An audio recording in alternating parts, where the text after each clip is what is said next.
ध्यान देंगे। आज शुरू करते हैं। हम लोग हैं हिंदी 100 अंक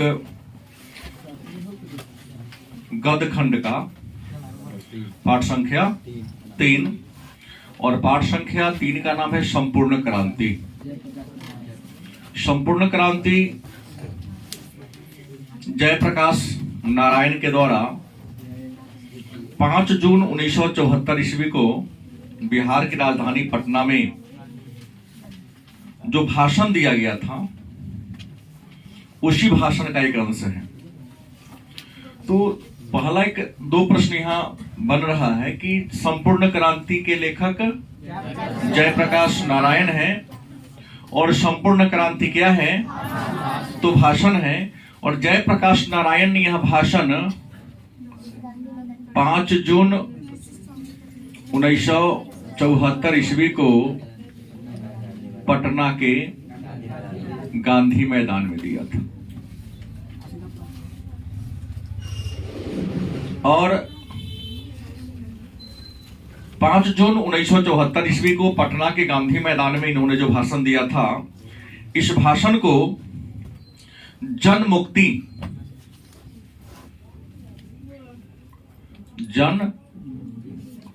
मुक्ति नामक अखबार में इसका प्रकाशन हुआ था।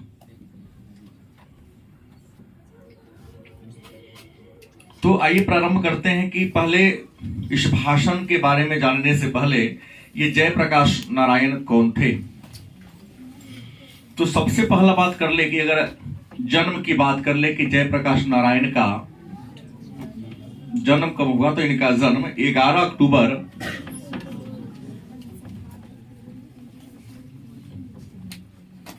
1902 ईस्वी को कहा? बिहार के कौन जिला? सारण जिला में। लेकिन एक बात याद रखेंगे कि जिस गांव में इनका जन्म हुआ था, या जो सारण जो कहते हैं, यह सारण पहले उत्तर प्रदेश के बलिया जिला में भी इसका कुछ हिस्सा था, बॉर्डर पर था ये। तो हम केवल सारण लिखे हैं। ऑप्शन यदि सारण ना हो तो आपको बलिया देना पड़ेगा। इनके गांव का नाम था सिताब दियारा। जिला के कौन गांव? सिताब दियारा। ये जो गांव इनका है एकदम बॉर्डर पर ये गांव इनका था। मतलब सारण जिला और बलिया जिला के बॉर्डर पर इनका क्या था? गांव था। बचपन का नाम, बचपन के नाम की बात करें तो इनके बचपन को हम बाउल के नाम से इनको जाना जाता है। उपनाम की बात करते हैं तो लोकनायक।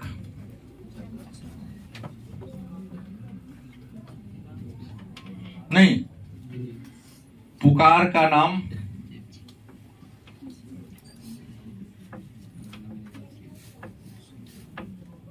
जेपी, मतलब जयप्रकाश। लेकिन को शॉर्टकट जेपी के नाम से बुलाते थे।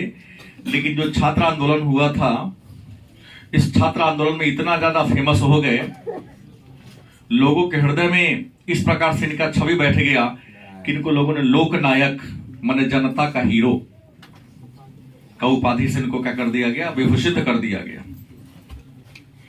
इनके पिता की बात करते हैं। जयप्रकाश नारायण के पिता कौन थे? तो इनके पिता हर्षुदयाल।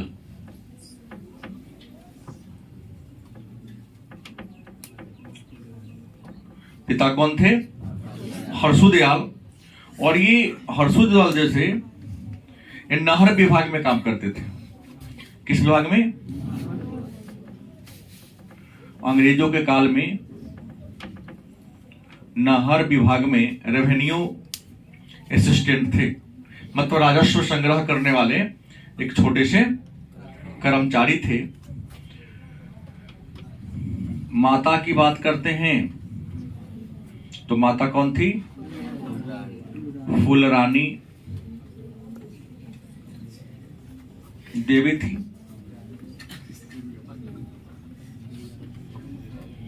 इनकी पत्नी थी प्रभावती।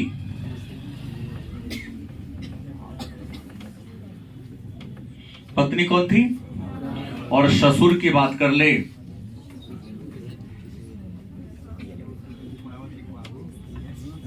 ब्रजकिशोर प्रसाद। गांधीवादी विचारक थे। कुछ लोग होते हैं जिनके नाम से उनकी कई पीढ़ियां, आम शब्द में कहा जाता तर जाता है, सो वाली बात थी जयप्रकाश नारायण के साथ।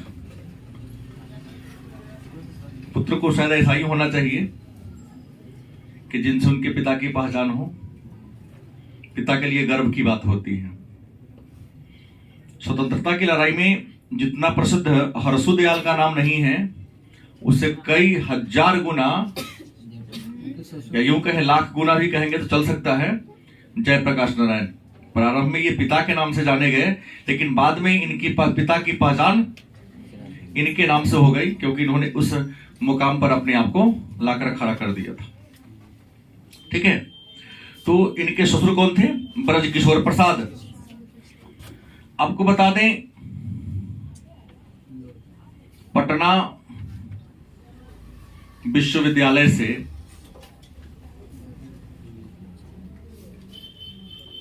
क्या किया था? आईएससी। सही बात है। और इनको महामना मदन मोहन मालवीय कहे कि तू आगे की पढ़ाई काशी हिंदू विश्वविद्यालय से कर लो, तो इन्होंने काशी हिंदू विश्वविद्यालय से पढ़ने से इनकार कर दिया, क्योंकि अंग्रेजों के कट्टर विरोधी थे। ये अपने लाइफ में हर उस वस्तु का परित्याग कर दिया था जिस पर अंग्रेज का क्या हो, कुछ अंश लगा हो, कुछ नाम लगा हो। तो चंदा के पैसा से, खैरात के पैसा से चलता था, इसलिए इन्होंने काशी हिंदू विश्वविद्यालय या बनारस यूनिवर्सिटी से पढ़ने से क्या कर दिया। हालांकि इनको पढ़ने के लिए उस विद्यालय के संस्थापक महामना मदन मोहन मालवीय स्वयं कहे तुम्हारे यहां किसी प्रकार की दिक्कत नहीं होगी। इन्होंने किससे? बिहार विद्यापीठ, बिहार विद्यापीठ से क्या किया था? मैट्रिक किया था। सही बात है। क्योंकि उनको काशी हिंदू विश्वविद्यालय में थोड़ी सी परेशानी हो रही थी। दूसरी बात, असहयोग आंदोलन के दौरान इन्होंने पढ़ाई को छोड़ी थी, क्योंकि गांधी ने आग्रह किया था कि इस पढ़ाई का वैल्यू तब होगा जब आपको उस पढ़ाई का, उस शिक्षा का प्रदर्शन करने का मौका दिया जाएगा। पढ़ लिख लेंगे, सरकार वैकेंसी नहीं निकालेगी तो पढ़ाई का कोई मोल। तो पढ़ाई को इन्होंने क्या कर दिया? छोड़ दिया था। बाद में ये अमेरिका शिक्षा ग्रहण किया।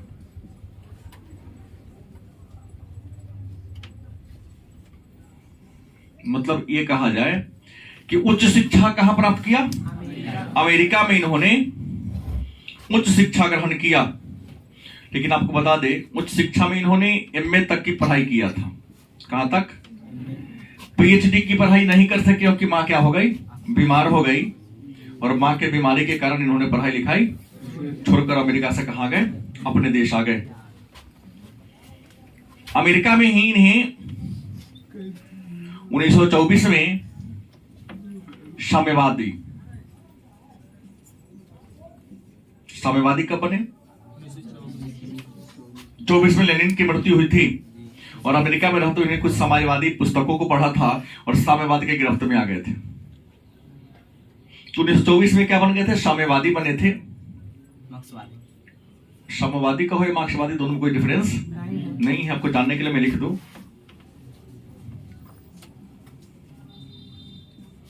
मार्क्सवादी इसलिए कह दिए क्योंकि साम्यवाद का अगुआ, साम्यवाद का संस्थापक, साम्यवाद का प्रतिपादक कार्ल मार्क्स थे। इनको साम्यवादी या मार्क्सवादी कहें, दोनों में कोई डिफरेंस नहीं है, अगर उसके बारे में जान रहे हैं तो 1924 में बने। लेकिन जब भारत अमेरिका से भारत लौट कर आए तो इन्होंने साम्यवादी पार्टी में ज्वाइन नहीं लिया। अमेरिका से में वहां साम्यवादी बन गए, पूरी तरह इन पर साम्यवाद का, कार्ल मार्क्स के विचारों का प्रभाव था। लेकिन इंडिया में आने के बाद इन्होंने साम्यवाद को स्वीकार नहीं किया। और आपको बता दें 1929 में कौन ज्वाइन कर लिए? हाँ, कांग्रेस में क्या हो गए? शामिल हो गए। क्योंकि साम्यवादी पार्टी भले ही आज मजदूरों की का संघर्ष लड़ रहा है, शोषितों पीड़ितों के बारे में कर रहा है, लेकिन देश की आजादी के लिए किसी साम्यवादी ने अपना खून नहीं बहाया है। जेपी को यह तकलीफ था थोड़ा सा कि तुम गरीब का हित तब करोगे जब देश तुम्हारा क्या होगा? आजाद होगा। तो साम्यवादी पार्टी के कोई भी नेता स्वतंत्रता की लड़ाई में, देख लीजिए, भारत की आजादी की बात कर रहा हूं, अन्य देश की नहीं, जिन्होंने आजादी की लड़ाई में अपना रक्त बहाया हो, एक भी नहीं थे। इनको लगा कि उसमें ज्वाइन होंगे तो हम तो आजादी की लड़ाई से क्या हो जाएंगे? बाहर हो जाएंगे ना, क्योंकि उस पार्टी का नेता सपोर्ट आ ही नहीं रहा था इधर, वो केवल मजदूर की हित की बात कर रहे थे। तो ये सोचकर इन्होंने कांग्रेस को क्या कर लिया? ज्वाइन कर लिया। और कुल मिलाकर 1932 में पहली बार जेल गए थे। पहली बार जेल कब गए? कुल मिलाकर कितनी बार जेल गए हैं ये? अनेकों बार नहीं कहिए, अनेक बार जिसको गिना ना जा सके। गलत कि सही? पुस्तक अगर आप पढ़े हैं तो आपको पता होगा कि कुल मिलाकर 3 बार जेल गए हुए हैं। 3 बार, कुल मिलाकर 3 बार जेल में गए हुए हैं आजादी की लड़ाई में। असहयोग में नहीं गए थे भाई, असहयोग में तो छोटे का छात्र थे ना, पढ़ाई ड्रॉप किए थे उस समय। केवल पहली बार 1932 में जेल गए थे, सविनय अवज्ञा आंदोलन के दौरान, फिर भारत छोड़ो आंदोलन के दौरान, और वही जो आप कह रहे हैं छात्र आंदोलन के दौरान। तो कुल मिलाकर अपने लाइफ में कितनी बार जेल की यात्रा किया था इन्होंने? 3 बार जेल की यात्रा किया था। और आपको बता दें, इन्होंने कांग्रेस के अंदर, कांग्रेस के भीतर कहें, एक पार्टी बनाई थी, क्या नाम है उसका? हाँ, कांग्रेस समाजवादी पार्टी।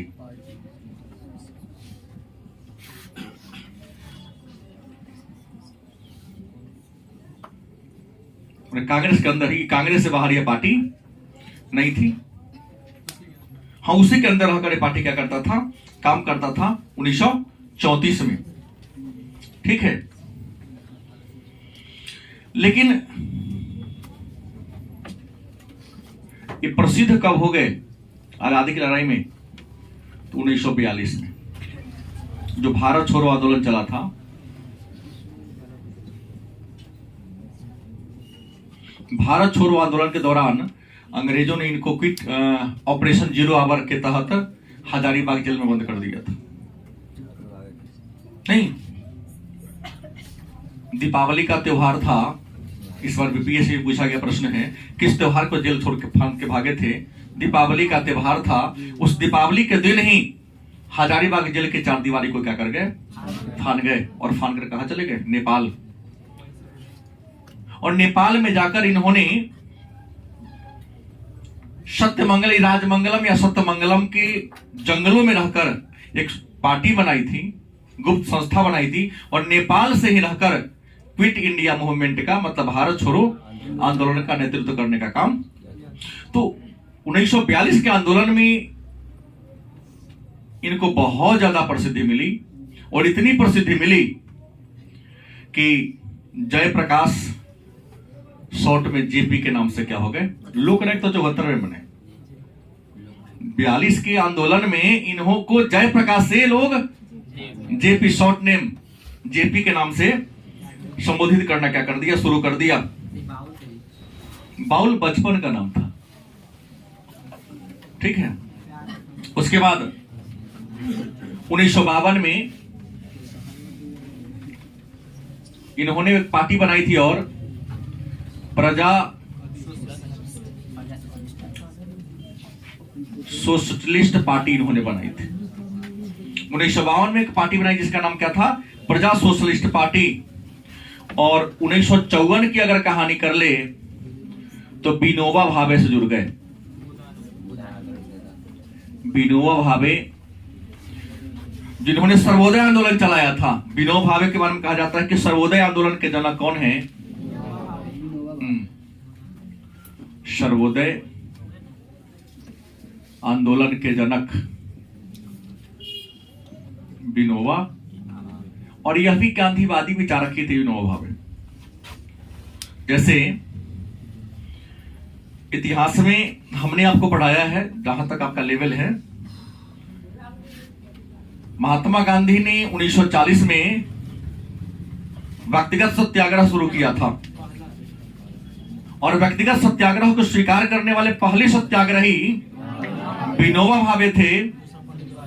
दूसरे पंडित जवाहरलाल नेहरू थे।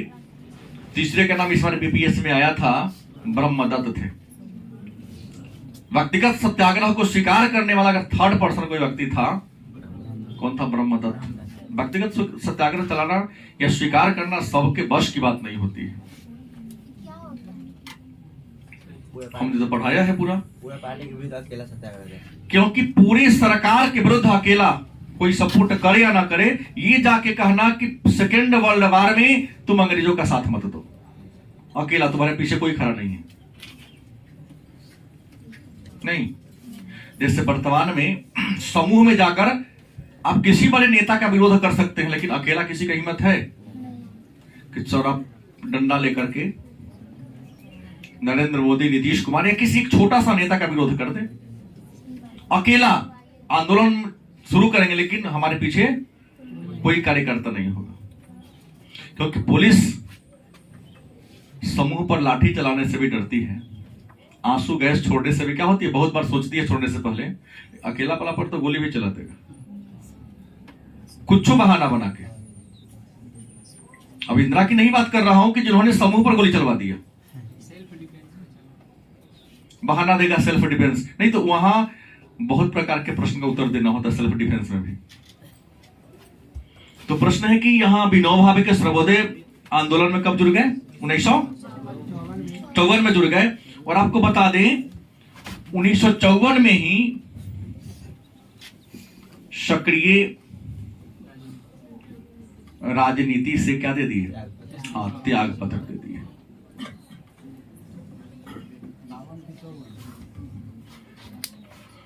बावन में कांग्रेस छोड़ा, 48 में, और सक्रिय राजनीति से आपको बता दें 54 में पूरा पूरा क्या अपने आप को कर लिया, अलग कर लिया। दूसरी बात, इन्हीं के देखरेख में एक पार्टी बनी थी 77 में कि 74 में, 77 में, इनके देखरेख में 1977 ईस्वी में जनता पार्टी का गठन हुआ था। इनके देखरेख में 1977 में क्या हुआ था? जनता पार्टी का क्या हुआ था? गठन हुआ था। इनकी की रचना है, इन्होंने एक पुस्तक भी लिखी थी। ये क्या है? डायरी थी इनकी, मैंने कोई कहानी का किताब या कविता का किताब नहीं है। रिकंस्ट्रक्शन ऑफ इंडियन पॉलिटी, क्या बोले हैं? रिकंस्ट्रक्शन ऑफ इंडियन पॉलिटी, इनके द्वारा लिखा गया क्या है? एक सबसे प्रसिद्ध रचना है। और इनकी अच्छी अच्छी बातों के बारे में, इनके जीवन की सभी घटनाओं के बारे में इसी डायरी में क्या है? चर्चा है। 1965 में समाज सेवा के लिए पूछ देता है, किस सेवा के लिए? समाज सेवा के लिए रेमन मैगसेसे अवार्ड इनको मिला था। पूरा नाम है नहीं जानता, गलती थोड़ी ना बताऊंगा ना, पूछे जो बोलते उसको देखते चलिए। सीधा मैग्सेसे लिखा उसका Ramon Magsaysay award full name है उसका। 1965 में किसके लिए? समाज सेवा के लिए, देश के लिए, समाज के लिए इन्होंने अच्छा काम किया। इसे खुश होकर, प्रभावित होकर हमारी भारत सरकार ने इनको रेमन मैग्सेसे अवार्ड दिया था। मरणोपरांत भारतीय राजनीति का सबसे बड़ा पुरस्कार और राजनीतिक भावनाओं से ओतप्रोत पुरस्कार। मैं आलोचना नहीं कर रहा हूं, जो वास्तविकता है सो बता रहा हूं। वैसे व्यक्ति को भी यह अवार्ड दिया जा चुका है जिसको लायक नहीं था। कुछ ऐसे व्यक्ति को नहीं दिया गया है जो आजादी के बाद सबसे पहले उनको मिलना चाहिए था। गलत किसे? तो 1998 ईस्वी में भारत का सर्वोच्च सम्मान भारत रत्न, भारत का बेटा, रत्न मतलब क्या होता है, ये अवार्ड इनको क्या हुआ था, मिला था। बात समझ गए? संपूर्ण क्रांति का इन्होंने नारा दिया था। संपूर्ण क्रांति का नारा कौन दिया? और सबसे महत्वपूर्ण बात आप सुने होंगे, फिल्म में, गांव में नाटक भी कई बार खेला जाता है, चंबल का लुटेरा। चंबल डाकुओं का गढ़ था। पंडित जवाहरलाल नेहरू में दम नहीं थी, उन डाकुओं से आत्मसमर्पण का निहत्था उस चंबल के क्षेत्र में गया, प्राण के परवाह किए बिना नहीं। चंबल के डाकुओं का, चंबल के डाकुओं से आत्म समर्पण कराया। कौन? जयप्रकाश नारायण। चंबल के डाकुओं से क्या कराया? आत्मसमर्पण इन्होंने क्या कर दिया? करवा दिया। और मृत्युओं की अंत बात कर लें,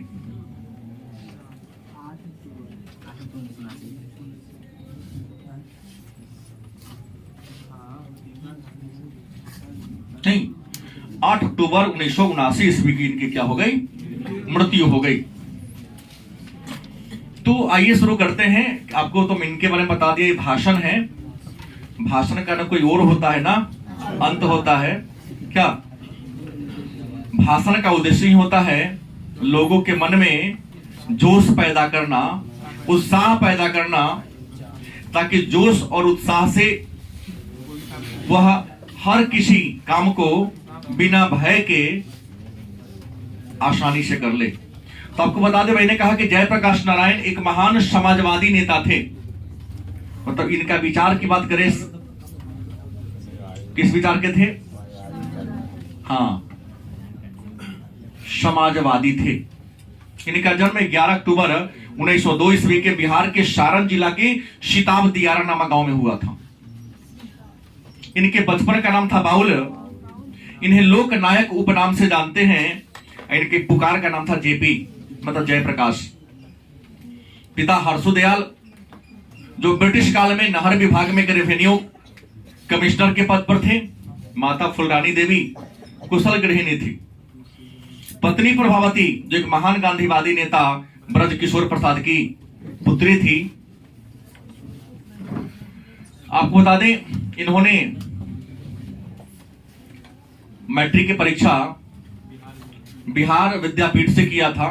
हालांकि इनके सामने बड़े बड़े ऑफर आए, बड़े बड़े विद्यालयों के लिए ऑफर ही इनको मिला था, क्योंकि बचपन से ही बहुत बड़े मेधावी छात्र थे। बात समझ गए? इनको कहा गया कि जाओ उसमें तुम पढ़ लो, तुम्हें किसी प्रकार की परेशानी नहीं होगी। लेकिन मैंने कहा, इनको अंग्रेजों के सहयोग से चलने वाले हर चीज से नफरत था। मतलब कट्टर स्वदेशी थे ये। राष्ट्रवादी तो थे ही, लेकिन राष्ट्रवादी में भी क्या थे? राष्ट्रवादी तो हम भी हैं, लेकिन बहुत सारे विदेशी चीजों का हम यूज करते हैं। लेकिन राष्ट्रवादी और स्वदेशी में थोड़ा सा डिफरेंस हो जाता है। स्वदेशी में तो अपने देश का सोचा, अपने देश की चीज का यूज करने वाले थे ये। और जिसका कीमत ना देना पड़े, बिपिन चंद्रपाल ने एक बार स्टेटमेंट दिया था कि यदि अंग्रेज गरम दल के नेता थे लाल बाल पाल, बिपिन चंद्र पाल ने क्या कहा कि अंग्रेज यदि हमारे सामने आके ये कहे कि चलो हम तुम्हें आजादी देते हैं, तो मैं अंग्रेजों से कहूंगा कि मैं उस चीज को स्वीकार नहीं करता जिसको प्राप्त करने में हम कीमत न लगाना पड़े। हम फ्री में आपसे आजादी भी क्या करेंगे, हाँ आपसे पीट के हम आजादी लेंगे, नहीं पीट के बम से उड़ा के तो हम आजादी लेंगे। जब देश हमारा है तो रिक्वेस्ट क्यों? गरम दल के लोग थे ये लोग। और पटना विश्वविद्यालय से इन्होंने आईएससी की शिक्षा प्राप्त किया था। उच्च शिक्षा अमेरिका को प्राथमिकता किए थे। एमए तक पढ़े थे। पीएचडी की पढ़ाई पूरी नहीं हो सकी क्योंकि इनकी माताजी क्या हो गई थी, बीमार पड़ गई। इस कारण इनको अमेरिका से वापस आना पड़े। अमेरिका में ही इन्होंने साम्यवाद की कुछ पुस्तकें पढ़ी, कार्ल मार्क्स की पुस्तकें पढ़ी, हेगेल की पुस्तकें पढ़ी। इनके ऊपर साम्यवादी विचारधारा घुस रहा था। 1924 में क्या बन गए, मार्क्सवादी या साम्यवादी बन गए। इंडिया आने के आए, आंदोलन चल रहा था। हालांकि जाने से पहले ही असहयोग आंदोलन में भी शामिल हुए, लेकिन विद्यार्थी के रूप में। उस समय कोई नेता के रूप में इनका नाम नहीं था। 1929 में अमेरिका से वापस आने के बाद क्या बन गए, कांग्रेस में शामिल हो गए। पहली बार सविनय अवज्ञा आंदोलन के दौरान इन्होंने जेल की यात्रा किया था। हालांकि पूरे जीवन काल में 3 बार जेल में गए थे ये। कांग्रेस के भीतर कांग्रेस समाजवादी पार्टी, अंग्रेजी में लिखता है सोशलिस्ट पार्टी का गठन इन्होंने किया था। 1942 में भारत छोड़ो आंदोलन मतलब क्विट इंडिया मूवमेंट के समय इनको बहुत ज्यादा प्रसिद्धि हासिल हुई थी। जब हजारीबाग के जेल से फांद कर जब सारे प्रमुख नेताओं को ऑपरेशन जीरो आवर के तहत गिरफ्तार कर लिया गया, वहां पर अरुणा सफली और जयप्रकाश नारायण और इनके अलावा कुछ और नेता थे जिन्होंने आंदोलन का अंडरग्राउंड होकर नेतृत्व किया था।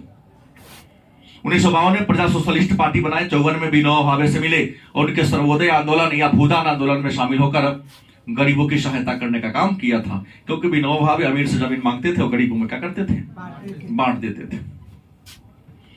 54 में राजनीति से अलग हो गए। इनको प्रधानमंत्री बनने का भी ऑफर मिला था। 52 हो गया यहाँ। इनको प्रधानमंत्री बनने का क्या मिला था, ऑफर मिला था। 48 में कांग्रेस जो पार्टी जब नेहरू सरकार बनाया तो कि ना ये पार्टी नहीं अंदर में नहीं रहने देंगे, स्वतंत्र हो गए। 48 में कांग्रेस से हटे मैं कहीं नहीं लिखा हूं। मतलब कांग्रेस से अलग हुए कब, यहां के लिए प्रश्न आ सकता है क्या जी? कांग्रेस से 1900 एक नया प्रश्न आ सकता है कि इन्होंने कांग्रेस से त्याग पत्र कब दे दिया, 48 में। हालांकि जब नेहरू जी 64 में मृत्यु शैया पर लेटे थे तो भारत के दूसरे प्रधानमंत्री के रूप में इनको इशारों में बताया था, लेकिन इन्होंने प्रधानमंत्री बनने से भी क्या कर दिया था, इनकार कर दिया। चंबल के डाकों का इन्होंने आत्मसमर्पण कराया। इनके देखरेख में जनता पार्टी का गठन हुआ था। रिकंस्ट्रक्शन ऑफ इंडिया इनके द्वारा लिखा गया डायरी है। और 1965 में समाज सेवा के लिए रेमन मैग्सेसे अवार्ड मिला। 1998 में देश का सबसे बड़ा नागरिक सम्मान भारत रत्न पुरस्कार मिला मरणोपरांत, मरने के बाद। और 8 अक्टूबर 1979 को इनकी क्या हो गई, मृत्यु हो गई। ये जो संपूर्ण क्रांति है ये जयप्रकाश नारायण के द्वारा लिखा गया एक भाषण है, दिया गया एक भाषण है। और यह भाषण इन्होंने 5 जून 1974 को पटना के गांधी मैदान में दिया था। और इस भाषण को अगले दिन जन मुक्ति नामक अखबार में प्रकाशित किया गया था। आपको पता ही होगा शायद, इतिहास में मैंने आपको पढ़ाया है कि जब 1971 का आम चुनाव हुआ था तो इंदिरा गांधी के विरोधियों ने नारा दिया था, इंदिरा हटाओ देश बचाओ। इंदिरा गांधी के विरोधियों ने क्या नारा दिया, इंदिरा हटाओ देश बचाओ। जो एक नकारात्मक नारा था। काफी सूझबूझ के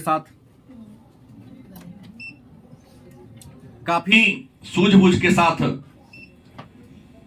श्रीमती इंदिरा गांधी ने एक सकारात्मक नारा खोज के लाया, गरीबी हटाओ देश बचाओ। और शायद इनके द्वारा दिया गया गरीबी हटाओ देश बचाओ की जो राजनीति थी वह सफल हो गई। और 1971 के जो मध्यावधि आम चुनाव था, उस मध्यावधि चुनाव में इनको पूर्ण सफलता मिली। 66 की जो कमी थी उस कमी को इन्होंने क्या कर दिया, पूरा कर दिया। कई राज्यों में इनकी सरकार गिर रही थी, सभी में पुनः पूर्ण बहुमत से जीत हासिल कर लिया। लेकिन सत्ता प्राप्त करने के बाद अंतर्राष्ट्रीय स्थितियां और देश की सामाजिक स्थिति ऐसी नहीं रही कि इन्होंने जनता के सामने जो वादा किया वह पूरा कर सके। जैसे अंतर्राष्ट्रीय बाजार में पेट्रोलियम की कीमत बढ़ गई थी उस समय, पाकिस्तान से एक तो चुनाव का खर्च देश में बढ़ गया था, दूसरा पाकिस्तान ने हम पर दो मोर्चा पर अटैक कर दिया था 71 में, जम्मू कश्मीर और लद्दाख में, यहाँ कच्छ के रण, हाँ भुज और वहां जम्मू कश्मीर, दो जगह अटैक कर दिया। अमेरिका हमारे विपक्ष में था, अमेरिका पाकिस्तान को पीछे सपोर्ट कर रहा था, अपना बेड़ा भेज दिया था, हिंद महासागर अपना बेड़ा उतार दिया था, वापस मजबूरी में करना पड़ा क्योंकि रूस भी अपना बेड़ा हमारे पक्ष में दिया था। मुद्दे की बात अलग की बात है। उस समय अब इंदिरा गांधी हमारी सरकार में थी, वही प्रधानमंत्री के पद पर थी, जनता के सामने वादा किया था कि गरीबी हटाओ देश बचाओ, लेकिन ऐसा कुछ लग नहीं रहा था। लग रहा था कि गरीबों को हटाओ देश को बचाओ, गरीबी स्वतः हट जाएगा, ना गरीब रहेगा ना गरीबी दिखेगी। इसी दरमियान हमारे गुजरात के जो छात्र थे नवनिर्माण आंदोलन चला रहे थे, और उस नवनिर्माण आंदोलन में उस समय गुजरात के मुख्यमंत्री चिम्मन भाई पटेल थे। वहां के छात्रों ने, मजदूरों ने स्थानीय विधायकों के पास जाकर जबरदस्ती त्याग पत्र करवाया। सारे विधायक वहां का, ये चिम्मन भाई पटेल की सरकार इसमें आ गई। श्रीमती इंदिरा गांधी ने चुनाव संविधान में संशोधन कर दिया था 33वां, क्या जी, कि विधायकों से जबरदस्ती लिया गया त्याग पत्र मान्य नहीं होगा। गुजरात का देखा देखी बिहार के छात्रों ने भी वही प्रयोग करने का विचार किया, लेकिन वह किसी प्रयोग को करने से पहले हर आंदोलन का एक नेता होता है। बिना नेतृत्व के अगर हम किसी काम को करेंगे तो हमको असफलता मिल सकती है। सबने हर जगह दिमाग दौड़ाया, बड़े बड़े उस समय बुजुर्ग नेता थे, नाम दिया है, चाहे वह रामनाथ गोयनका हो, उमाशंकर दीक्षित हो, सबका नाम इन्होंने लिया है। पुस्तक पढ़ेंगे तो मिलेगा। रामधारी सिंह हो, कार्यकर्ताओं ने उस समय के जो वरिष्ठ, जो इंदिरा गांधी के विरोधी लोग थे, सबसे जाकर लोगों ने मिला, आखिर चुना किसे जाए। सबने विचार दिया किसके बारे में, कि इस विषम परिस्थिति में तुम्हारे अगर साथ खड़ा होने के लायक भारत में कोई नेता है, बिहार में कोई नेता है, तो है जयप्रकाश। छात्र के प्रमुख नेता लोग, पटना यूनिवर्सिटी तो हर राज्य का जो सेंट्रल यूनिवर्सिटी होता है, जैसे बिहार अभी चुनाव हुआ, देखिए नीतीश कुमार के सारे पार्टी वहां जीत गए, पार्टी लोग वहां चुनाव लड़ता है, सभी गए, लेकिन जयप्रकाश नारायण कहे कि ना, हम तो राजनीति से क्या कर लिए, त्याग पत्र दिए। लिखते हैं कि जो भाषण में देते हैं कि इन्होंने कहा कि नहीं हम तो त्याग पत्र ले लिए, लेकिन इसी दरमियान जो जहां नेता जा रहा सबको पता चल गया कि इन्होंने स्वीकार करने वाला बात नहीं, स्वीकार करी नहीं, यू चलने के मद्रास की ओर जाने लगे। कर रहे भाषण में कर रहे हैं, सब हमारे पास प्रेशर डाला तो हम चल दिए कहां की ओर, मद्रास की ओर इन्होंने यात्रा कर दिया। रेणु जी कहते हैं, और रेणु जी की कविता को उन्होंने सुना, फणीश्वरनाथ रेणु देख आंचलिक कथाकार थे। मद्रास जाने के दरमियान दिनकर जी भी इनके क्या थे, मित्र थे, साथ जा रहे थे। और दिनकर जी से वहां गंगा बाबू मिलने आए थे, कि गंगा बाबू से दिनकर जी मिलने आए थे, कंफ्यूजन का शिकार हैं, लेकिन दोनों के दूसरे के बहुत दिनों के बाद देखे थे, मिलने की बात हो रही थी। सोचा कि वहीं जाएंगे, उमाशंकर दीक्षित होंगे, रामधारी सिंह दिनकर होंगे, जेपी होंगे, सब मिला जुला के इनको क्या करेंगे, मनाएंगे, और मना कर इनको नेतृत्व करने के लिए क्या करेंगे, तैयार करेंगे। हालांकि इस दरमियान कहते हैं कि दिनकर जी का अचानक हृदय का क्या हुआ, हार्ट अटैक आया। तो संजोग थे फ्री प्रेस के मालिक रामनाथ गोयनका के मेहमान बनकर गए थे। लिखते हैं कि अगर पटना यूनिवर्सिटी में, sorry Patna medical college PMCH में अगर भर्ती कराना होता तो 3 घंटा में इनका प्राणी निकल गया रहता। जितना देर में अपना फ्री प्रेस के मालिक रामनाथ गोयनका अपना गाड़ी निकाले, वहां गए तो सारा डॉक्टर चाकू छुरा कैंची सब लेकर तैयार था, पूरा तैयार था। 3 मिनट में पहुंचाए उनको ये, हालांकि बचा नहीं सके, इतने बड़े हस्ती के पास थे। वहां जाने से पहले सारे डॉक्टर अलर्ट थे। कहते अगर सरकारी में जाते तो व्यवस्था इसी हो गई थी कि इंसान मर जाता तो डॉक्टर अपना ड्रेस चढ़ाते रहता। जैसे वर्तमान प्रशासनिक व्यवस्था का घर लूट के ले जाएगा, भाग जाएगा, तब पुलिस आपके पास पहुंचेगी। तो सही वहां कमेंट किए इन शब्दों के माध्यम से कि सरकारी में होता, पीएमसीएच में होता तो डॉक्टर जितना देर ड्रेस पहनता, ऑपरेशन थिएटर ओटी को तैयार करता, उतना देर में पेशेंट क्या होता, मर जाता। यहां तो पहुंचने से पहले डॉक्टर सारा क्या था, तैयार था। सारा बात कहते जयप्रकाश नारायण प्रभुआ के नहीं करना है, तो इन्होंने एक पार्टी बनाई थी, यूथ फॉर डेमोक्रेसी। कहा कि हमने विचार दिया कि पार्टी बनाना होगा, यूथ फॉर डेमोक्रेसी, मतलब लोकतंत्र में युवाओं का योगदान, माने युवा लोकतंत्र के लिए क्या करेगा।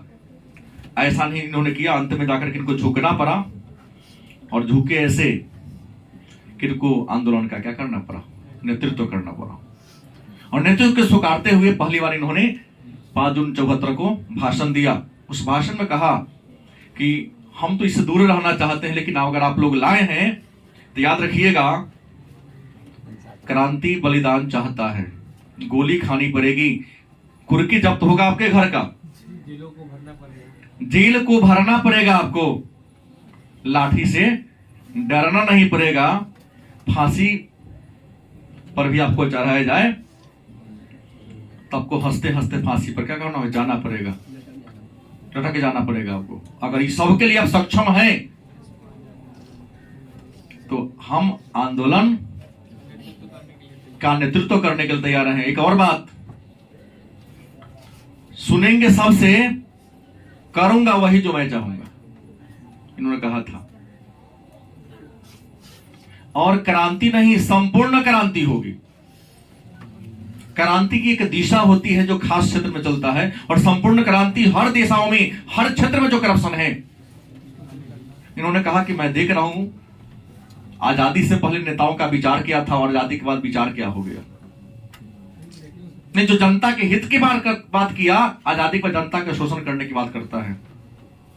बच्चा पढ़ते पढ़ते कहां से कहां तक पहुंच गया, न वैकेंसी आ रही है, नहीं रोजगार के लिए सरकार का कोई ध्यान है ही नहीं, और भारत या बिहार का ऐसा कोई ऑफिस ही नहीं है जहां पर बिना घूस के काम चल रहा हो। इन्होंने भाषण में कहा था, काम करवाना है बिहार में तो आपको कमीशन घूस देना पड़ेगा, चाहे वो 10 रुपया हो, चाहे 10 लाख रुपया हो। चपरासी से लेकर नहीं डीएम तक करप्ट हो चुका है। कहा था इन्होंने, नाम किसी का नहीं, लेकिन कहा कि छोटे ऑफिस से लेकर बड़े पदाधिकारी तक क्या हो चुके हैं, करप्ट हो चुके हैं। तो ये थोड़ी ना कि महंगाई के विरुद्ध आंदोलन करेंगे, बेरोजगारी के विरुद्ध आंदोलन करेंगे, शिक्षा व्यवस्था में जो करप्शन उससे विरोध करेंगे, नहीं, हर क्षेत्र में विरोध करना होगा। छात्र इनके बात को क्या किए, बड़ी तालियों के गड़गड़ाहट से क्या कर दिया, स्वीकार कर लिया। इन्होंने संपूर्ण क्रांति का नारा दिया, संसद मार्च, दिल्ली चलो, सुभाष चंद्र बोस का नारा है, लेकिन दिल्ली चलो ने दिल्ली मार्च, संसद मार्च का नारा दिया नहीं। और इन्हीं के नेतृत्व में सारे छात्र कहां पहुंच गए, दिल्ली पहुंच जाते हैं। दिल्ली पहुंचे, संसद भवन का घेराव कर लिया गया, इंदिरा गांधी के विरुद्ध क्या लगाए गए, नारे लगाए गए। स्थिति ज्यादा भयावह हो गई, क्योंकि बिहार से प्रारंभ हुआ यह छात्र आंदोलन एक राष्ट्रव्यापी स्वरूप धारण कर लिया। हर राज्य के छात्र कहां पहुंचने लगे, दिल्ली में पहुंचने लगे। उस समय भारत के राष्ट्रपति फखरुद्दीन अली अहमद थे और प्राइम मिनिस्टर श्रीमती इंदिरा गांधी। इंदिरा गांधी, क्योंकि राष्ट्रपति वही करते हैं जो केंद्रीय मंत्रिपरिषद, मंत्रिमंडल कहती है। केंद्रीय मंत्रिमंडल ने राष्ट्रपति को कहा कि 352 लगाने की क्या है, इंदिरा गांधी ने सिफारिश किया, और इनके सिफारिश को तुरंत एक्शन में लेते हुए फखरुद्दीन अली अहमद ने अपने विशेषाधिकार का प्रयोग करते हुए, राष्ट्रपति के पास 3 आपातकालीन शक्तियां हैं, 352 में राष्ट्रीय आपात, 356 में राजकीय आपात जिसको राष्ट्रपति शासन कहते हैं, और 360 में वित्तीय आपात के बारे में चर्चा है। इन्होंने 352 का प्रयोग करते राष्ट्रीय आपात की घोषणा कर दी। मैं बता दूं अभी तक भारत में 3 बार राष्ट्रीय आपात लगा है, 352 लगा है। अंतिम पर ही आंतरिक अशांति को आधार इन्होंने माना था। आंतरिक गड़बड़ी को आधार मानते इन्होंने क्या कर दिया, आपात लगा दिया। पुलिस ने आंख बंद करके गोली चलाई थी। नहीं,